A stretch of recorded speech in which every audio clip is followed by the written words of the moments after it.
அனைவருக்கும் வணக்கம். மீண்டும் ஒரு அற்புதமான வீடியோவில் சந்திக்கிறதுல மகிழ்ச்சி. நிறைய பேர் ஒரு கேள்வி கேட்குறாங்க, உள்ளுணர்வை வளர்த்தி கொள்வது எப்படி, உள்ளுணர்வை பெருக்கிக் கொள்வது எப்படி அப்படிங்கிற ஒரு சின்ன கேள்வி. இப்போ நம்ம சாதாரண மனிதர்கள் இதை எப்படி புரிந்து கொள்வது அப்படின்னா, ரொம்ப எளிமையாக இதை ஈஸியாக நம்ம புரிஞ்சுக்கொள்ளலாம். இப்போ நிறைய பேர்த்துக்கு ஒரு சந்தேகம் இருக்குது. நான் ஒரு கேள்வி கேட்குறேன், எனக்கு உள்ளிருந்து ஒரு டாக் வருது, ஒரு செல்ஃப் டாக் மாதிரி, இது ஒரு பதில் வருது, இதுதான் உள்ளுணர்வா அப்படின்னு ஒரு கேள்வி இருக்குது. நிச்சயமாக அது கிடையாது. இது ஒரு நார்மலாக அந்த செல்ஃப் டாக் அப்படின்னு சொல்லுவாங்க, சுய பேச்சு. நம்மளுக்குள்ளேயே ஒரு கான்வர்சேஷன் ஓடிட்டுருக்கும். நீங்கள் டக்குன்னு நம்ம மனசுக்குள்ளே இப்போ என்ன ஓடிட்டுருக்கு அப்படின்னு கவனிச்சிங்கன்னா 2-3 டாக் ஓடிட்டுருக்கும். இதை செய்யலாம், இது செய்யக்கூடாது, இது நல்லது, இது கெட்டது, இப்படி சொல்லி நிறைய டாக்ஸ் ஓடிட்டுருக்கும். இது எல்லாமே எதன் அடிப்படையில் வேலை செய்கிறது அப்படின்னா, நம்ம பார்த்தது, கேட்டது, அனுபவித்தது, நம்ம படித்தது, நம்ம நிறைய சினிமா படங்கள், நிறைய வீடியோக்களில் பார்த்தது, இந்த பதிவுகளை எல்லாத்தையுமே வைத்துக்கொண்டு அந்த பதிவுகள் மூலமாக இது இயக்கப்படுகிறது. நம்ம ஏதோ ஒன்று கேள்வி கேட்டோம்னு வச்சுக்கோங்களேன், அந்த பதிவிலேருந்து ஒரு ஆன்சர் வரும். இது எல்லாமே உள்ளுக்குள்ளே நடைபெறும் ஒரு மனப்போராட்டம்னு கூட சொல்லலாம். இது எல்லாமே இந்த செல்ஃப் டாக் அப்படின்னு சொல்லக்கூடிய ஒரு விஷயம். இது தான் உள்ளுணர்வு அப்படின்னு நம்ம தவறாக புரிந்து கொள்ளக்கூடாது. சரி, உள்ளுணர்வுனா என்ன அப்படின்னா, ரொம்ப சிம்பிளாக பார்த்தோன்னா, இந்த பேரறிவு, இந்த பிரபஞ்ச பேரறிவு நமக்குள் இருந்து வழி நடத்துவதற்கு சில உணர்வுகளை ஒரு எண்ணங்களாக வெளிப்படுத்தும். இந்த மாதிரி விஷயங்கள் தான் நம்ம உள்ளுணர்வு அப்படின்னு சொல்கிறோம். இந்த உள்ளுணர்வை நம்ம ஃபாலோ பண்ணுறது மூலமாக நிறைய அற்புதமான பலன்களை நம்ம பெற முடியும். அது எப்பொழுதுமே வந்து கொண்டு தான் இருக்குது, ஆனால் நமக்கு தெரியறதே இல்லை. ஏன்னா அதற்கு மேலே பல எண்ணங்களாக நம்ம போட்டு அதை அமுத்தி வச்சுருக்கோம். நம்ம இந்த எண்ணங்களை களைந்து எடுப்பதன் மூலமாக, அகற்றி விடுவதன் மூலமாக, எண்ணமற்ற நிலையில் இருப்பதனால நமக்கு இந்த உள்ளுணர்வு அதிகப்படியாக வெளிப்படும். அப்போ இந்த வழிநடத்தல் நம்மளுக்கு கிடைக்கும். இப்போ நம்ம ஒரு சராசரி மனிதன், ஒரு சராசரியான வாழ்க்கையை வாழ்ந்து கொண்டிருக்கோம். நமக்கு எப்படி இந்த உள்ளுணர்வின் வழிகாட்டுதல் பெறுவது அப்படின்னா, குறிப்பாக இந்த தியானம் பண்ணுறது ஒரு நல்ல அற்புதமான வழி. இன்னும் நிறைய பயிற்சி முறைகள் அதுக்கு விளக்கப்பட்டிருக்கு. நம்ம எளிய ஒரு சிம்பிளாக எல்லாருமே ஃபாலோ பண்ணக்கூடிய ஓரிரு முறைகளை நான் உங்களுக்கு சொல்கிறேன். இது நீங்கள் ட்ரை பண்ணி பாருங்கள். ஒரு 10 நாள் 15 நாள் நீங்கள் ட்ரை பண்ணி பாருங்கள். நிச்சயமாக உங்களுக்குள்ளே இருக்கக்கூடிய உள்ளுணர்வு வெளிப்படுவதற்குண்டான வாய்ப்புகள் இருக்குது. நிறைய பேர் இது எப்படி சொல்லுவாங்க அப்படின்னா, இன்னர் வாய்ஸ், எனக்குள்ள ஒரு அசரீரி கேட்குது, நான் ஒரு விஷயத்தை செய்ய போனால் எனக்கு இந்த அசரீரி எனக்குள்ளே இருந்து இது செய் அப்படின்னு சொல்லுது, இதை செய்யாதேன்னு சொல்லுது, இந்த இடத்துல நீ நிற்காதேன்னு சொல்லுது, அந்த மாதிரி நிறைய விஷயங்கள் எனக்குள்ளே சொல்லுது அப்படின்னு நிறைய பேர் சொல்லுவாங்க. உள்ளுக்குள்ளே இருந்து ஒரு இன்னர் வாய்ஸ்ன்னு சொல்லுவாங்க.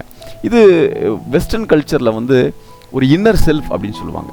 இந்த இன்னர் செல்ஃப் என்ன சொல்லுதோ அதை கேட்டு நடக்கணும் அப்படின்னு சொல்லுவாங்க. இது எல்லாமே எப்பொழுதுமே நம்மக்கிட்ட பேசிக்கொண்டும் வழிநடத்தி கொண்டும் இருக்கிறது. நம்ம நிறைய எண்ணங்களை போட்டு திணிச்சு வைத்திருப்பதனால் நமக்கு அது தெரிவதில்லை. சரி, இன்னைக்கு 2-3 பயிற்சி நம்ம பார்க்குறோம். இந்த 2-3 பயிற்சியை தொடர்ந்து செய்வதன் மூலமாக இந்த உள்ளுணர்வை நாம் புரிந்து கொள்ள முடியும். அதனுடைய வழிகாட்டுதலை நாம் பின்பற்றி நமக்கு வாழ்க்கையில் நினைத்து பார்த்த அனைத்து விஷயங்களையும் பெற்றுக்கொள்ள முடியும். சரி, அது என்னென்ன பயிற்சி அப்படின்னு பார்ப்போம். இதில் முதல் விஷயம் நம்ம எண்ணங்களை ஆய்வு செய்தல். எப்படி அப்படின்னா, நம்மக்கிட்ட நிறைய நம்ம இந்த உள்ளுணர்வின் மேலாக நிறைய எண்ணங்கள் போட்டு வச்சுருக்கோம். அந்த எண்ணங்களை கொஞ்சம் கொஞ்சமாக அப்புறப்படுத்துவதன் மூலமாக நாம் அந்த உணர்வை நாம் புரிந்து கொள்ள முடியும். இது எப்படி செய்வது அப்படின்னா, நமக்கு என்ன எண்ணங்கள் வந்தாலும் சரி அதை அப்படியே விட்டுறணும். இது எண்ணம் எங்கிட்ட இருக்குது, அது வெளியில் வருது அப்படின்னு சொல்லிட்டு எந்த எண்ணமாக இருந்தாலும் சரி அதை ஒன் பை ஒன்னா உட்காந்து அதை அப்படியே நம்ம விட்டு விடுவது தான். இது நல்ல எண்ணம், இது கெட்ட எண்ணம், அப்படி எந்த விதமான முடிவுக்கும் வராமல், இது எதிர்மறை எண்ணம், இது நேர்மறை எண்ணம், இதை வைத்து கொள்ள வேண்டும், அப்படி எந்த ஒரு முடிவுக்கும் வராமல் எந்த எண்ணம் வந்தாலும் சரி அதை அப்படியே நம்மகிட்ட இருந்து அனுப்பி விடுவது தான். அது இப்போ வரும், அப்புறமா போகும், வேறொரு எண்ணம் வரும், போகும். அந்த ஒரு மனப்பான்மையில் உட்கார்ந்து எல்லா எண்ணத்தையும் நம்மகிட்ட இருந்து வெளியில் அனுப்பி விடுவது தான் ஒரு சிறந்த வழி.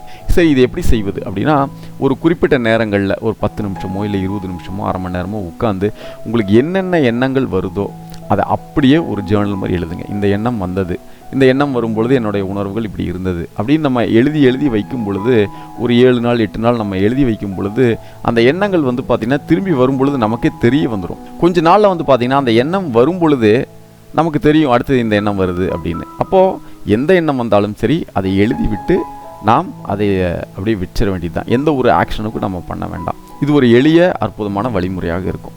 நம்ம உடலை கவனிப்பது, இது எப்படி செய்வது அப்படின்னா, இது ரொம்ப சிம்பிளாக பார்த்தோன்னா, நம்ம யாராவது உடம்பு சரியில்லைன்னா, எப்போ உடம்பை பார்த்துக்கோ, உடம்பை கவனிச்சிக்கோ அப்படின்னு சொல்லுவாங்க. அதை கேட்டுக்கிட்டு நல்லா சாப்பிட்டு நல்லா தூங்கணுமா அப்படி கிடையாது. ஆனால் அது எதற்காக சொல்லப்பட்டது அப்படின்னா, நம்ம இந்த உடலை கவனித்தால்தான் இந்த உடல் என்ன சொல்ல வருது அப்படின்னு நம்ம புரிஞ்சு கொள்ள முடியும்.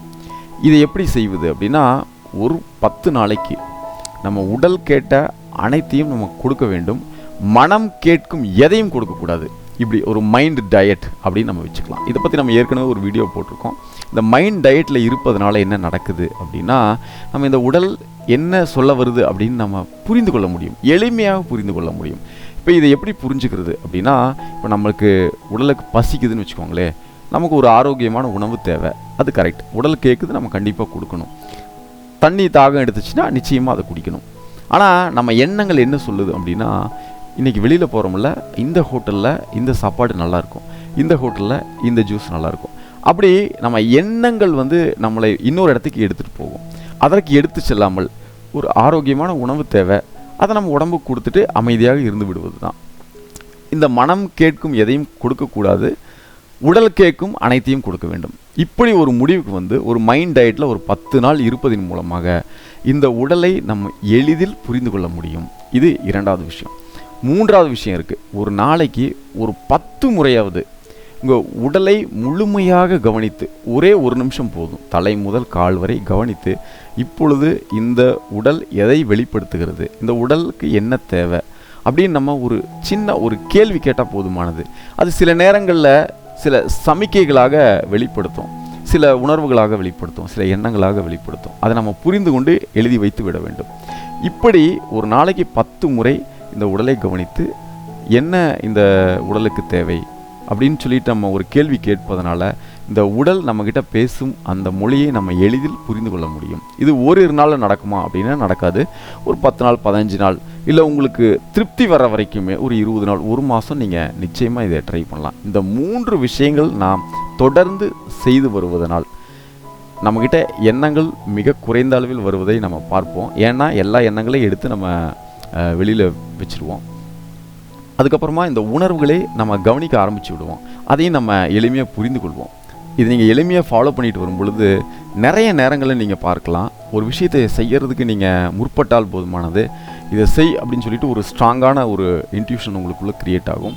சில நேரங்களில் இது வேண்டாம், அதுக்கு பதிலாக இதை செய் அப்படின்னு சொல்லி ஸ்ட்ராங்கான ஒரு இன்ட்யூஷன் க்ரியேட் ஆகும். இப்போ நம்ம முதலே பார்த்த மாதிரி இந்த செல்ஃப் டாக், ஏற்கனவே நம்ம பார்த்த, பேசிய, அப்புறமா நிறைய அனுபவப்பட்ட, நிறைய படித்த விஷயங்கள், பார்த்த படங்கள், பதிவுகள், இது எல்லாமே இருக்கும். இதுக்குள்ளே இருந்து ஒரு ஆன்சர் வராமல் புதிதாக ஒரு ஆன்சர் வந்துச்சுன்னு வச்சுக்கோங்களேன், இது வரைக்கும் நீங்கள் கேள்விப்படாத, பார்க்காத, படித்து பார்க்காத, யாரும் சொல்லாத ஒரு உணர்வு, ஒரு வழிகாட்டுதல், ஒரு பதில் வந்துச்சுன்னு வச்சுக்கோங்களேன், அதை நீங்கள் நோட் பண்ணி இது எதனால் வந்தது, இதை செஞ்சால் என்ன ஆகும், சரி செய்து தான் பார்ப்போமே, அதுக்கு முக்கியத்துவம் கொடுங்க. அப்படி செய்யும் பொழுது இந்த உள்ளுணர்வு கொஞ்சம் கொஞ்சமாக, இது நம்மளை கவனிக்கிறாங்க அப்படின்னு சொல்லிட்டு எப்பொழுதுமே நம்மக்கிட்ட இந்த உள்ளுணர்வு பேசிக்கொண்டு இருப்பதை நாம் புரிந்து கொள்ள முடியும். இது ஓவர் நைட்டில் நடக்காது, கொஞ்சம் கொஞ்சமாக புரிந்து கொள்ள முடியும். இன்னும் நிறைய பயிற்சிகள் இருக்குது, நிறைய முறைகள் இதுக்காக இருக்குது. பட் எளிமையான ஒரு வழி இதுதான். இது எல்லாத்தினாலையும் ஃபாலோ பண்ண முடியும். இதை செய்து பாருங்கள். நல்ல அற்புதமான ஒரு மாற்றங்களை நாம் பெறுவோம். மீண்டும் இன்னொரு அற்புதமான வீடியோவில் கூடிய சீக்கிரம் உங்களை சந்திக்கிறேன். அதுவரை நன்றி.